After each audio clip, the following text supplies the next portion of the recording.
কথা তো শুনছেন। তো কেজিএফ আমি ওয়ানের কথা বলবো, টুর কথা বলতেছি না, কারণ টুটা এটা অন্য একটা টপিক অনুযায়ী হবে। তো ওয়ানের কথা বলি। কেজিএফ ওয়ান মুভিটা এত এত এত সাসপেন্সিয়াস, এত থ্রিলার, মানে আমি কমপক্ষে কতবার বলবো, আমি কমপক্ষে বেশি বলবো, মানে মিথ্যা তো বলবো না, অ্যাটলিস্ট আমি 6 থেকে 7বার মুভিটা আমি দেখছি। জাস্ট মুভির প্লটটা যে কোথা থেকে শুরু হয় কোথা যায় শেষ হয়, আমি বা জাস্ট প্রত্যেকবার আমার একটাই সমস্যা যে মানে মুভিটা যে শুরু হইতেছে একটা জায়গা থেকে। হ্যাঁ ঠিক আছে, মুভিটা এরকম এরকম এরকম শুরু হইতেছে, কাহিনী যাইতেছে, কাহিনী বাই যাইতেছে, যে মুভিটা এরকম, এখানে কি এরকম এরকম এক্সচেঞ্জ থেকে যেতেছি, যখনই একটা ধাপ শেষ করে আরেকটা ধাপের ভিতর মাঝখানে ঢুকে, মানে মুভিটা তো অনেকগুলো আপনার কী বলো এটা, কয়েকটা পার্টে বিভক্ত। এখন তো মানে মুভিটা এরকম না যে এক পার্ট থেকে শুরু শেষ করে একদম পার্ট, কোনো পার্টে শুরু দেখাইতেছে, কোনো পার্টে শেষ দেখাইতেছে। তো এই রিজনের কারণে আমি মুভি 6 থেকে 7বার দেখার পরও আমি কেজি ফোন মুভিটা এখনও বুঝতেছি না।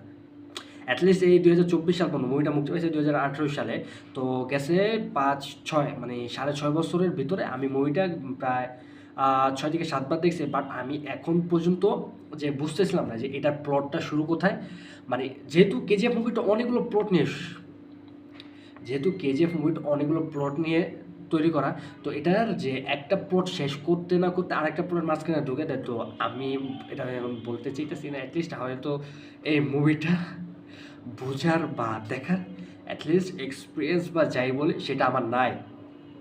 আমাকে আরও আরও আরও আরও অনেক বেশি ইন্টেলিজেন্স বা আইকিউওয়ালা হইতে হইব।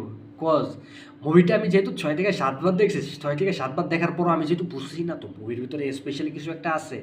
বাট ওরা বুঝি না ভাই। জাস্ট খালি ওই রাগের কারণে আমি আর মানে এই মুভিটার নিয়ে আমি আমার মাথার উপর কোনো প্রেশার দিতে যাইও নাই, বা বুঝি না তো বুঝি না, অ্যাটলিস্ট ওইখানে শেষ। তারপর আমি আর মনে করেন ফাও পেঁচাল পারি নাই ভাই। আমি যতখানি আমার দ্বারা সম্ভব হয়েছে যে মুভিটা এতখানি দেখা সম্ভব বা এতখানি দেখা সম্ভব, আর আমি যতখানি বুঝি, যতক্ষণ আমি কনফিউশনে পড়ি নাই যে এই মুভিটা এরকম এরকম এরকম। মেন সমস্যা হলো যে একটা প্লট থেকে শুরু করে, তারপর যে যে মানে যে তামিল যে ভিলেনটা থাকে না এখানে, যে স্টোরি বাই স্টোরি বলে, আমার নামটা ওনার ইয়াদ নাইকা। তো রকির চাইল্ডহুড মেমোরিজ থেকে শুরু করে তখন সে অ্যাডাল্ট হয়, অ্যাডাল্টের একটা স্টেজের পরে যে যখন মানে ওই যে ভিলেনটাকে মারতে যাওয়ার পরে যে এক এক জায়গায় মানে এক একটা প্লটের মাঝখানে যে এক একটা প্লটে যে ছোটোখাটো টুইস্ট না, সেই জিনিসগুলো আমি মানে কি অ্যাটাচ করতে পারতাছি না যে হ্যাঁ এটা এরকম গেছে, এটা এরকম গেছে, এরকম এরকম আসা বিষয়। তো জাস্ট এই সেম লিটল থিংসের কারণে আমি রাগ করে আর মুভিটা দেখিনি অ্যাটলিস্ট এখন পর্যন্ত। বাট নিয়ত আছে যে মুভিটা একবার দেখবো, তো ওরকম সময় করে উঠতে পারতেছি না, দ্যাটস ওয়াই মুভিটা এখনও দেখা শুরু করি নাই। যখনই আমি সময় পাবো দেখবো।